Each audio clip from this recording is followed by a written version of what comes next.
Welcome back to the channel, Power Boosters. My name's Kevin. And you will notice that I am not in the F-150 Power Boost that I bought this past May. I am instead in a 2022 Alfa Romeo Stelvio, and this is my wife's new car.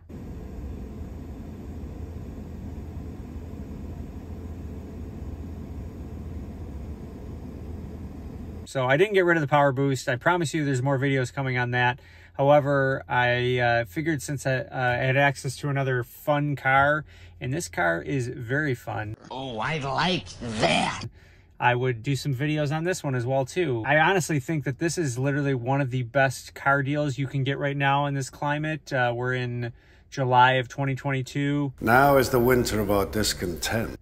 And who knows, maybe the bubble will burst soon, but there's all-time record low inventory. The interest rates are super high. I'm so high right now.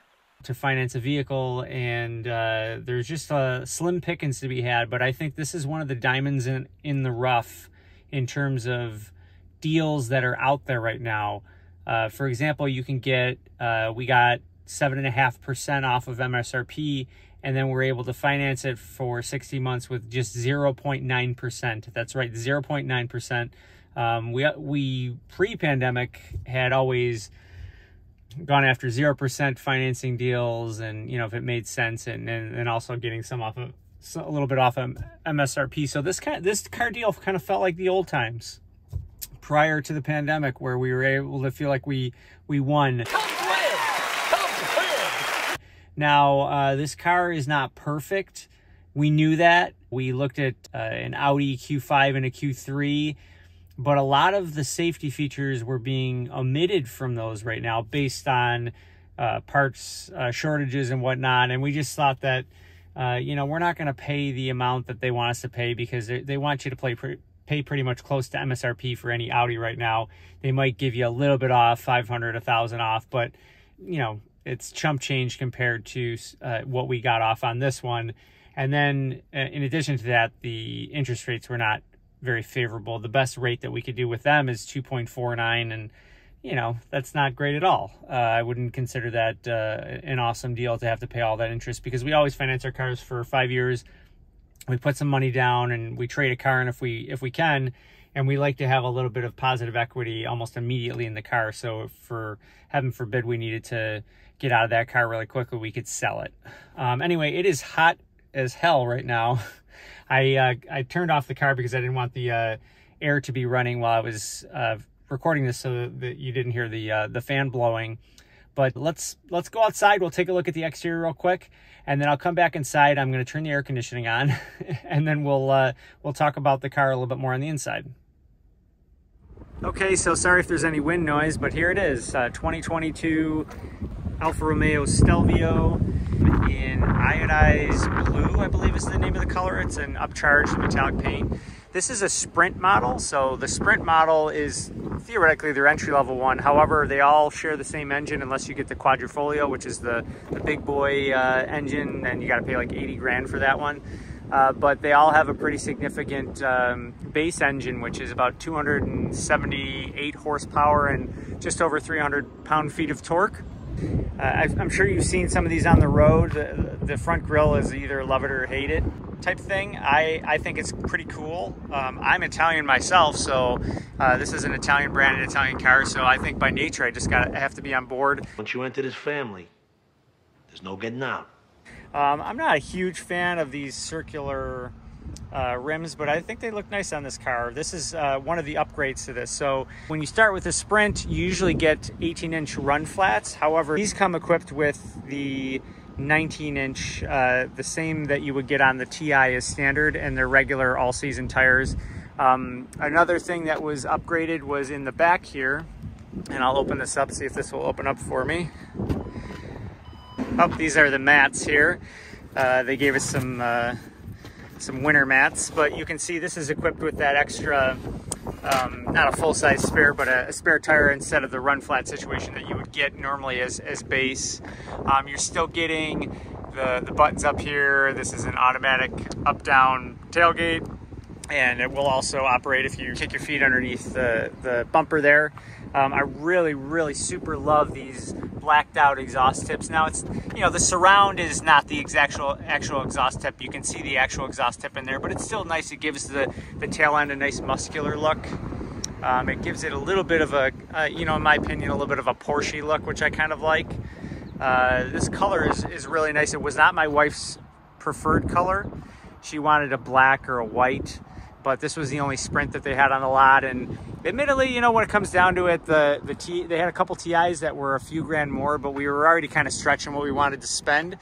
And I'll let that close. It's gonna beep a few times and close. Admittedly, it doesn't have all the safety features that we had on her last Audi Q3, but we'll go over those more on the inside. I just wanted to give you a nice look around here. Of course, it has the power folding mirrors. Oh, another loud truck coming by. I'm in kind of like a commercial area right now, so there's a lot of trucks and trailers going by, but the mirrors fold in, which is really nice. You have the integrated turn signals on the mirrors. You have the daytime running lights, all LED, headlights and tail lights. I really love the Alfa Romeo logo.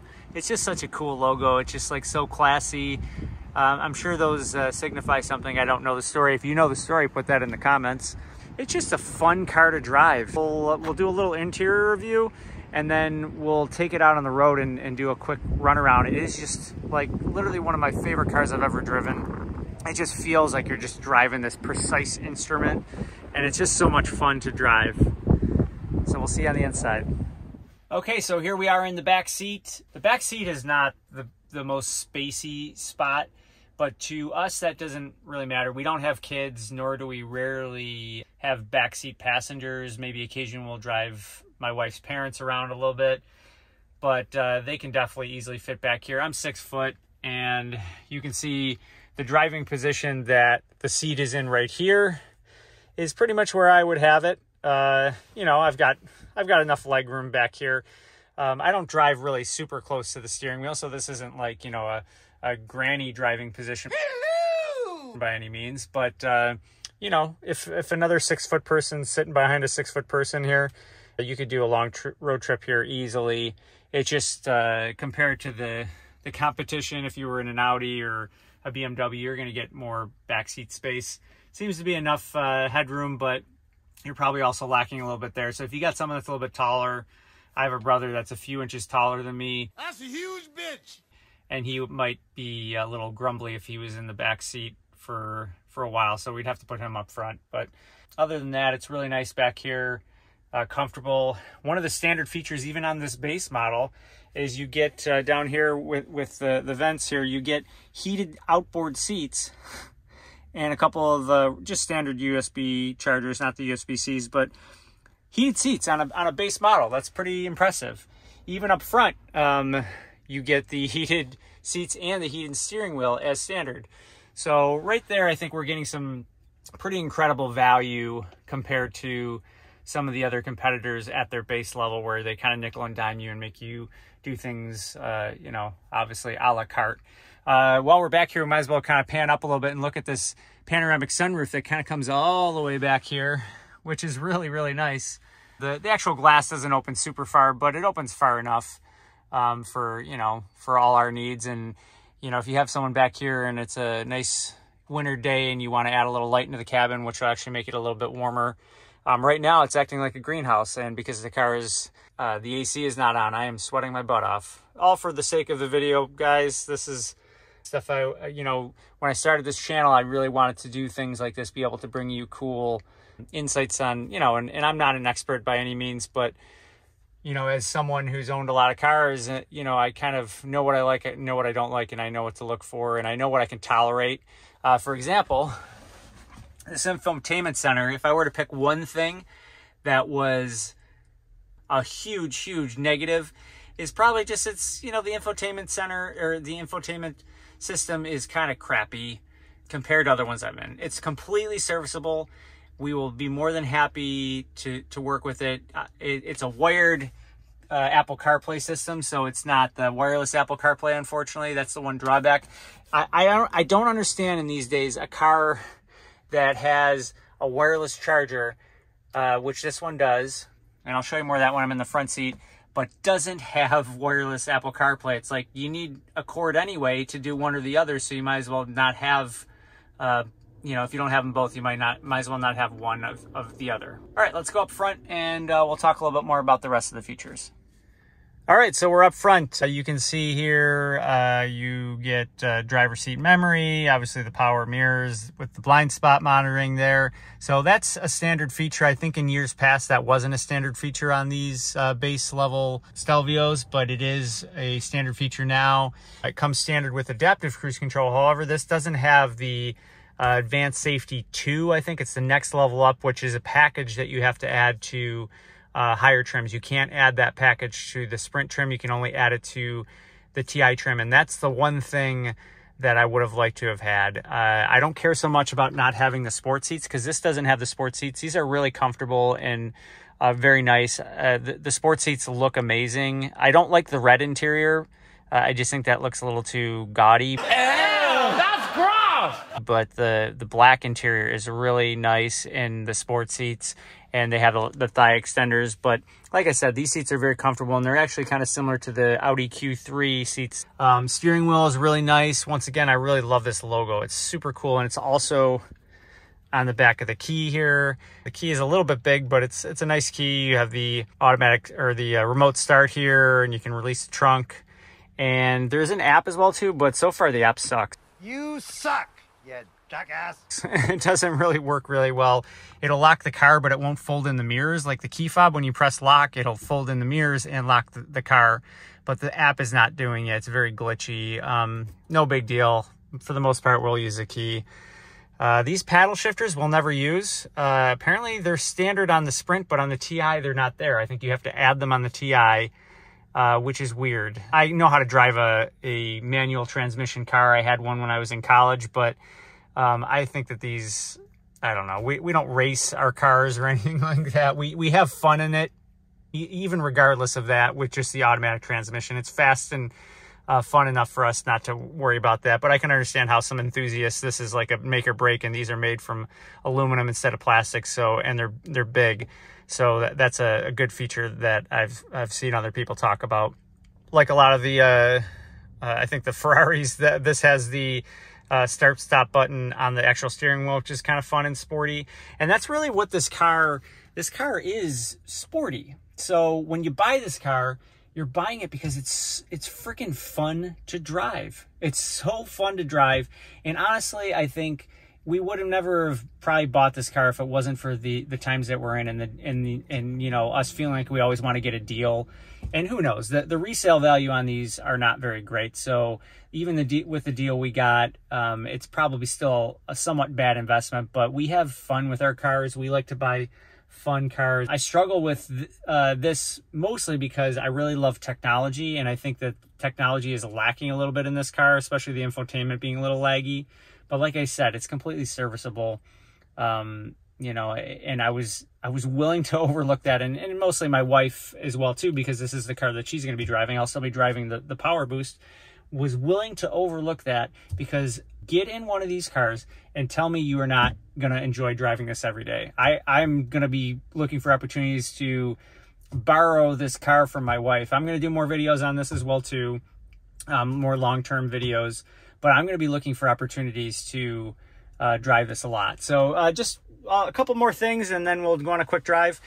You've got the, this is kind of a weird shifter. You get used to it. I'll turn it on. I'll turn the car on. You're going to hear the AC come on. But to put it in park, you press this button. To put it in reverse, you click it back. To put it in drive, you go like that. So it's real. You get used to it in a second. You know, every car has its own quirks or whatever. You can hide the cup holders, which I always really like, because I feel like if you have exposed cup holders like I have in the F-150, you're going to get, hopefully that's not too loud, you're going to get a bunch of crumbs and gook in there, and you're not always going to have a drink in there. But if you close this up, it's going to keep a lot of that stuff out of there and keep it nice and neat and clean. Having this cord sucks because, you know, the Apple CarPlay is nice, and I kind of like the way it integrates in here across there. This is a small, very small screen, but it does look nice integrated into the dash instead of some of the ones that kind of come up. But obviously on the Power Boost that I have, it's a huge 12-inch screen, and that's really nice too. You've got this which will control it, in addition to this being a touch screen. But you can just kind of see that it's a little laggy, and it takes a little bit to get going. And I kind of actually prefer operating it through this, which is nice. This is your controls here for the radio, volume. Glove box is one of the smallest glove boxes I've ever seen. I had a Volkswagen Arteon, a really interesting, quirky car that had a small, what I thought was a small glove box and a small center console, but this is even smaller. You've got your wireless charger right there, and then you've got a small little amount. Whatever, it's no big deal. Literally, like I said, sit in this car and drive it for 5 minutes, and all these other things become blurry. Wait, what out? The dart, man. You don't even think about them. We will live with this and be very happy. The warranty on these cars are 4 years, 50,000 miles, I think, which is nice. There's, you know, reports of reliability issues and whatnot, but we tend to keep our cars for 2 to 3 years, and then we trade them in to get something different. We prefer to have newer cars and less to worry about as time goes on. So I don't know, you know, that there's paying for the peace of mind, and then there's people who keep their cars for a very long time. Neither one is right or wrong. It's whatever you prefer to do and whatever you think is the best for you. But we like to, you know, drive newer cars with newer technology. All right, so having said that, I'm going to try and set this up in a way that is somewhat safe, and then we'll just do a really quick driving thing. I'm not going to go crazy with it or anything like that, because I don't know if you saw up front, in New York State, we're supposed to have a license plate in the front and the back, and that really kills the vibe of this car in the front. And what we did not know is that there's a couple of holes that are kind of pre-drilled, but then they have to actually drill into the actual front painted and create new holes in it in order to get the front license plate on there, which I'm like, do we put that on there? So the sales rep, he said about 40% of people who buy these new in New York here, or at his dealership, I should say, put those on. And technically it's not a moving violation, I guess, I don't know, but we're gonna see. If we get a ticket once, we'll have it put on, but right now we're gonna roll without it on. But it may paint a, you know, something on a red mark on our back where we're a reason to pull us over, and if they see us, they might go, oh, we're gonna pull them over because, you know, they're missing the license plate on the front. But oh well. All right, so let's take it for a ride here. All right, so we're gonna take it for a quick ride. We're just gonna let this truck go past here. You'll notice down here, there's the wheel here where you can put it in different driving modes. There's dynamic, normal, and then I forget what that means, but that's what you're supposed to put it in when you want to drive it in like inclement weather, snow and whatnot, or I guess save a little gas. It changes the shift points and whatnot. So I just put it into dynamic mode because, you know, we're driving this thing for fun, so we might as well have fun with it. And obviously it makes the throttle response a lot more touchy, and then, you know, it just makes it a little bit more zippy. It already feels zippy in the normal mode, to be honest with you, so we'll probably leave it in that for the most part, and then every once in a while we'll dip into the dynamic mode. But it's I can say that the steering is incredible. The steering just feels so precise and sporty. If you know, like a nice cushy SUV type ride, this doesn't have that. But, you know, we have had cars like that. I have a truck, obviously the F-150 right now, that's floaty and big. So to have something different to drive is kind of a refreshing change of pace. I mean, this is effortless acceleration. I don't want to speed too much here because I'm not in a throughway zone. I mean, I saw someone get pulled over here recently, actually. But, I mean, this thing is incredible to drive. Where you point it, it goes. The steering's nice and heavy, and it feels connected to the road. I absolutely love it, and I'm hoping my wife doesn't watch this video because I've already admitted to you guys I'm going to try and drive this as much as possible, and she's already nice enough to let me make the video on it. So yeah, so having said that, thanks. That's it for the video. Thanks for watching. If you haven't subscribed yet, please do. My goal is to get to 1,000 subscribers before the end of 2022. I don't know if it's going to happen or not, but if it does, I'm going to make a video of me biting into a raw onion like it's an apple, just to, you know, as a fun little challenge, and so that you guys can see me torture myself if I'm able to get that many subscribers. I think a lot of you watch my videos, but people haven't been subscribing as much recently. But even if you give me a like or you throw a comment down there, even if you don't like what you see, tell me what you don't like. I honestly understand that, you know, people are very opinionated on YouTube.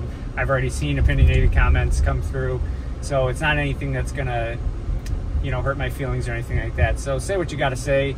It only helps me when you do, so I appreciate it. And having said that, I will see you in the next video.